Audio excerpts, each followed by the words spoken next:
Hey guys, it's Tamara. Welcome back to my channel, or welcome to my channel if you are new.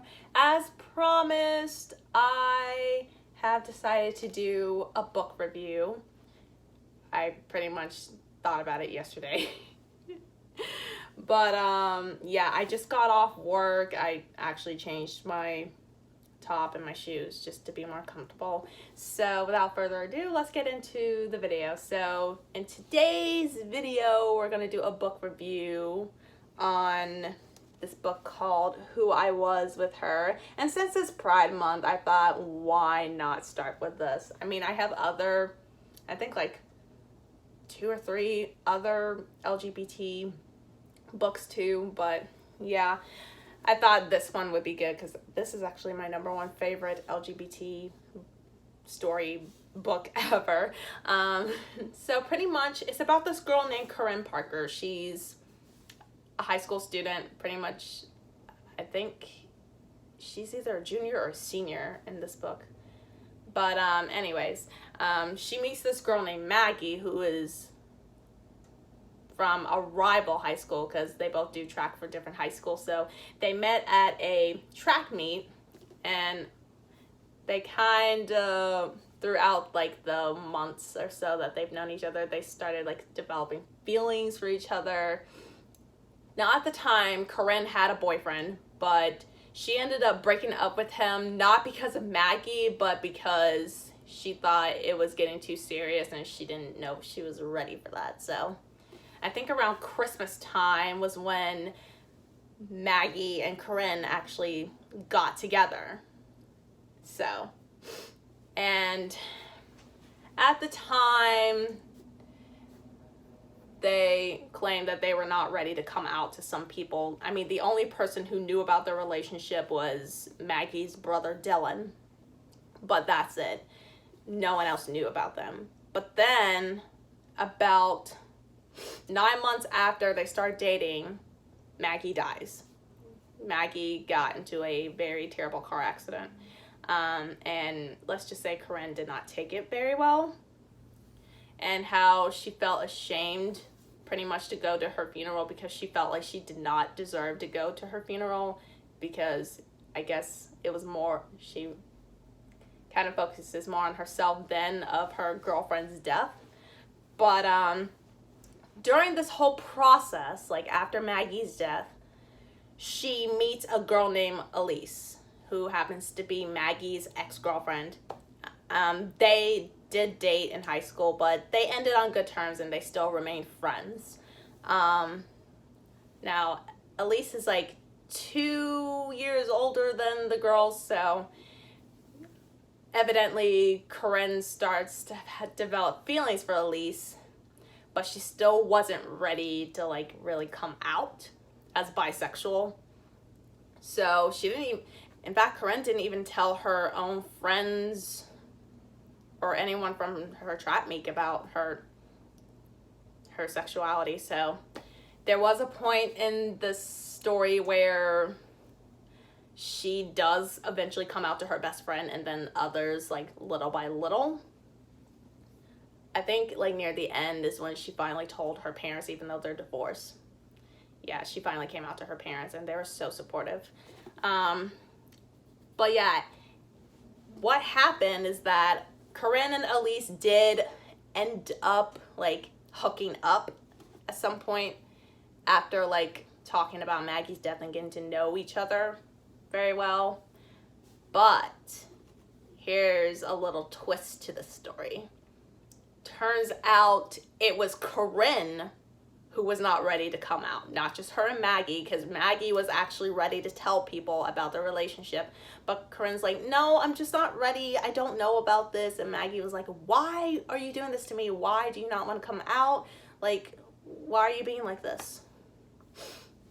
And apparently 2 nights before Maggie died, Corinne was actually thinking about breaking up with her, because of the fact that she wasn't ready to come out and that she loved her so much that she had to let her go because she just wasn't ready to come out.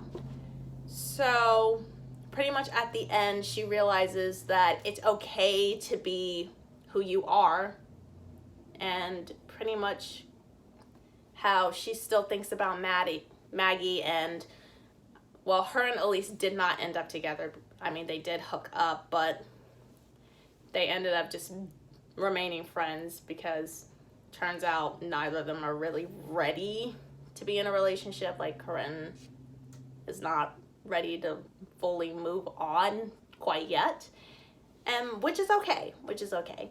And so, yeah, Corinne finally was able to be happy about who she is and her sexuality, and I think she also kind of went to therapy to talk about all these things too. And so, yeah. So with this book, I was actually pretty excited about this book because it was an LGBT book, and I don't think I've ever read an LGBT book before this one, and I just thought it was pretty awesome because with what we're dealing with today, I feel like people are like afraid to come out because they're like afraid of what others think of them, or how, I really don't want to bring religion to this, but how they think how who they love is kind of sinful. But me personally, love is love. I mean, if you haven't seen like my last video, like, and not my last video, but one of my previous videos, I came out as bi, when I was still in college. And honestly, I'm okay with that, because it's okay on who you love and who you want to be attracted to. I mean, I feel like also people have like very twisted reviews about bisexuality.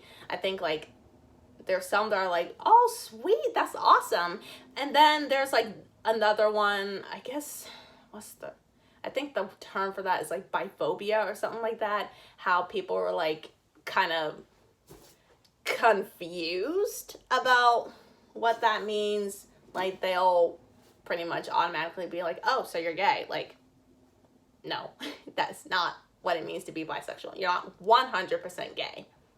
You're just not 100% straight. But I feel like some people also kind of get mixed reviews about bisexuality because like some people would think, I think I've seen like a study on that before when I was in college. I forgot where exactly I read this from, but pretty much how some like other LGBTQ like people are like thinking how people who are bisexual are like going against the LGBTQ community, like you're not like fully gay, you still like people of the opposite sex or something like that. Like, I will tell you this, let me say this like straight from my mouth. It really, when it comes to bisexuality, it doesn't matter how you want to view it. Like, me, for instance, I do like both genders, but romantically, I still prefer guys. But with girls, it's more of a casual thing, and that's okay. And there are like some people who are like 50-50. Like, I do like guys, I also like girls. I'm down to date a guy or a girl, so it's like 50-50. And there's some other people who are okay with like mostly the opposite sex and like some of the same sex, and then others like, you know, like 80% of the same sex and 20% of the opposite. Like, guys, it's okay. Like, love is still love at the end of the day, and you shouldn't really be judgmental about who they love, about who the person you care about the most love. Like, I also saw something on social media how, and I find this very sad, how some people who are afraid to come out, whether you're gay, bi, trans, etc., they're afraid to come out, so they would rather, they're like better off dead than to come out. And that's just really sad. Like, you shouldn't have to hide who you are. I mean, I get that there are like some people who come from religious families, and how pretty much some people in today's world that are not really 100% okay with it. And to be honest, it really doesn't matter, because it is what it is, because whether you are against it or you support it, it's still gonna happen at the end of the day. So there's really nothing you can do about it, because it's their life and they can choose who they want to be and who they want to be with. And it's really sad how some people are like judgmental about it and look at that person like they're not human, and it's really upsetting to me. Which is kind of why I'm kind of deciding to turn off comments for this video too, because I know that some people are going to have mixed reviews on it, and to be honest, I don't want to hear them, because I've heard them all before. I really don't need to hear them again, which is why I'm turning off my comments. But it is what it is. Like, I support the LGBTQ community. I think love is love. I really think that we all need to be supportive and very accepting.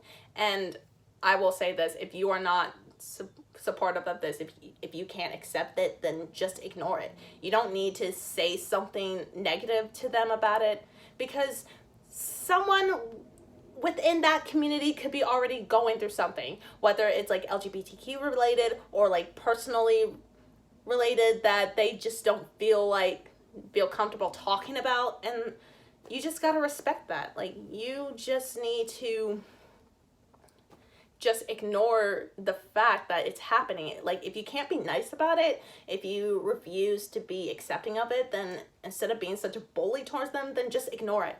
Like, you really could be spending your time focusing on more things that matter to you other than the things that pisses you off. Like, that pisses you off or makes you uncomfortable. Like, if it makes you uncomfortable, then just ignore it. But if you're supportive of it, then please continue to be supportive of it, because I just want the world to be nice for once. I just want the world to be nice. Like, it's really sad. It's so sad of what our world is coming to. And this book right here, I'm just very happy about reading it for the first time, because kind of focuses on trying to figure out who you are and accepting who you are. And I know accepting yourself will take some time, and that's okay. And I just want everyone to be nice. I just want everyone to be nice. And I know you're probably going to be like, well, not all people are nice, which is understandable. But like I said, if no one's going to be nice about it, then the best they can do is just ignore it. Like, don't start anything, because I will say this, violence is not the answer. It's not going to make you happy. It's going to make no one happy. I don't know who it would actually make happy, but I feel like people like that should go seek help. But really, it's not the answer. Being mean to people is never the answer, because it's just not going to make anything better. It's never going to make anything better. It's never going to make that person better. And whether you guys believe it or not, but if you're mean to someone, whether it's because of their sexuality or whatever reason that there is, it's never going to make you any better. It's not going to make you feel better if you're mean to someone. Trust me, it's not. But anyways, I guess that's it for this video.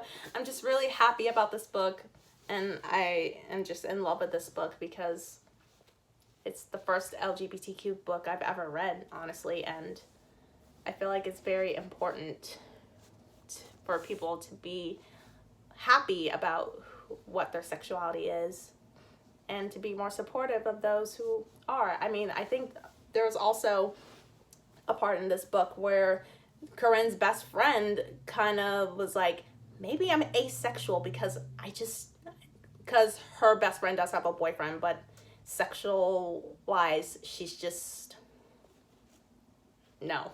But Corinne was very accepting of that, so I feel like we all need to be accepting. We all need to be accepting, and if we can't be like that, then the best you can do is just ignore it, and that's it. But But yeah, I hope you guys enjoyed this video. I am going to do another book review soon. I don't know how soon, but I definitely will do another one, and I kind of like talking about these things. So if you like this video, give it a thumbs up, subscribe to my channel, and yeah, that's it. Bye, guys.